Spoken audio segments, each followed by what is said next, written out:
आप देख रहे हैं यूपी सुपरफास्ट न्यूज, सच के साथ। चैनल को लाइक और सब्सक्राइब जरूर करें।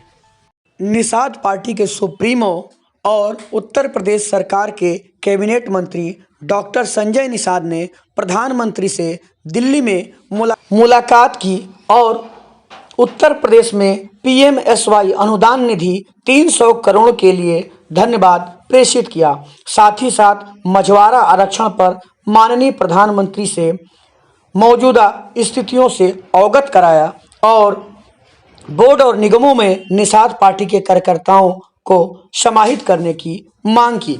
लखनऊ पहुंचने पर कैबिनेट मंत्री का स्वागत उनके आवास पर कार्यकर्ताओं और विधायकों ने बहुत ही शानदार तरीके से किया।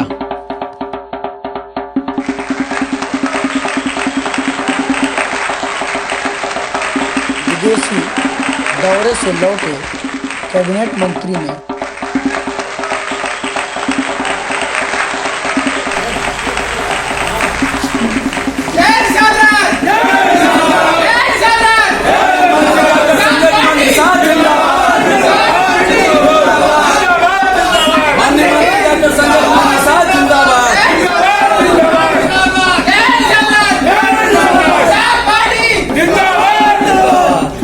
मंत्री डॉक्टर संजय कुमार निषाद जिंदाबाद।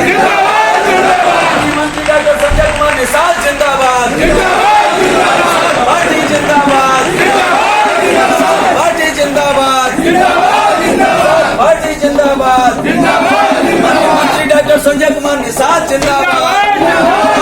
मंत्री डॉक्टर संजय कुमार निषाद जिंदाबाद। संजय संजय संजय संजय संजय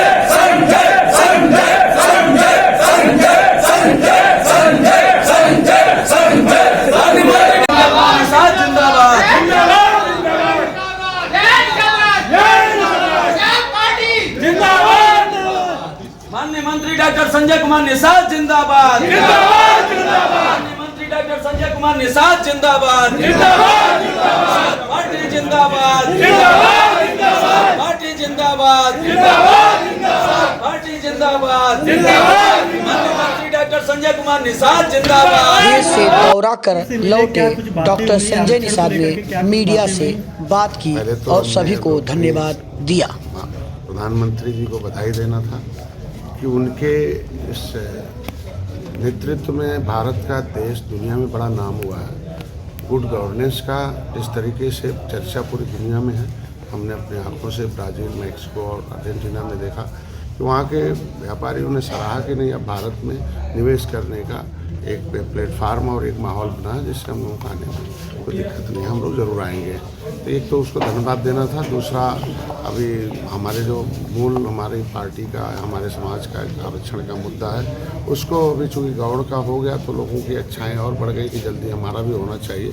क्योंकि संवैधानिक रूप से आरक्षण केंद्र सरकार है और केंद्र सरकार के जो संविधान उसमें मझवार नाम से हम अनुसूचित इनरोल्ड हैं। पहले से हम 1950 से हम अनुसूचित जाति की सूची में मझवार गौंडपुरिया के नाम से सूचीबद्ध हैं, लेकिन हमारी उपजातियों को पिछड़ी जात में डाल देने की वजह से इनको उत्तर प्रदेश में नहीं पूरे देश में मछुआरों के 80 में है या नहीं मिल रहा था।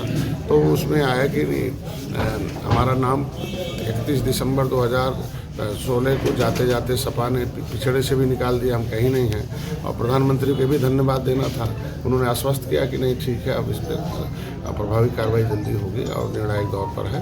दूसरा, एक तो प्रधानमंत्री मत्स्य संपदा योजना जो उन्होंने हमारे मछुआ कल्याणों को दिया पहली बार, उसको धन्यवाद देना था। उसमें 300 करोड़ रुपए के आसपास उत्तर प्रदेश में हम उसके लिए अनुदान दे रहे हैं। तो लेकिन उसमें एक समस्या कि एससी और महिला के नाम 60% है और सामान्य के नाम 40 है। तो मछुआरों के मतलब ट्रेडिशनल न होने की वजह से उत्तर प्रदेश में थोड़े दिन लोगों को, मछुआरों को उसका लाभ मिलने में थोड़ी दिक्कत थी, उससे भी अवगत कराया उन्होंने आश्वस्त किया नहीं ठीक है। और 2024 के लिए भी 2024 में निश्चित रूप से विशेष रूप से धन्यवाद देने में गया था कि निषाद राज के किले पर भगवान राम ने कभी निषाद राज को गले लगाया था। तो कहते हैं history the mother of politics, movement is the father of politics है, और कहा गया कि इतिहास से प्रेरणा मिलती है। तो उस निषाद राज के उस किले पर एक भगवान राम और निषाद राज के गले लगे मूर्ति भारतीय जनता पार्टी ने वादा किया था और बहुत भव्य मूर्ति लग गई है। उसे उद्घाटन के लिए मैंने उन्हें आमंत्रित करना था। उसे थोड़ा और विकास करने के लिए उनसे बजट की आवश्यकता थी। और मछुआरों के कल्याण कोष के लिए जो उत्तर प्रदेश प्रधानमंत्री उत्तर प्रदेश मुख्यमंत्री योजना संपदा योजना बनाया, निषाद राज बोट योजना, मछुआ कल्याण कोष की स्थापना उत्तर प्रदेश सरकार ने की। उसमें केंद्र सरकार से भी मदद चाहिए कि जिससे इनके कल्याण के लिए इनके बच्चों की शिक्षा लोकप्रिय हमारे प्रधानमंत्री हैं और हमारे गार्जियन हैं, हम अलायंस पार्टनर हैं, तो निश्चित रूप से हम दिशा निर्देश मार्गदर्शन तो जरूर लेंगे। और निश्चित रूप से चर्चा हुई, उन्होंने कहा नहीं, गरीबों की आप सेवा करें और काम अच्छा है, बेहतर चल रहा है, उस समय आने दीजिए। और निश्चित रूप से जो भी होगा, मैंने तो उनसे कहा कि भाई अब तक के 70 दशकों में सब लोग देख लिया और सब देंगे तो मोदी ही देंगे, काम मोदी ही करेंगे।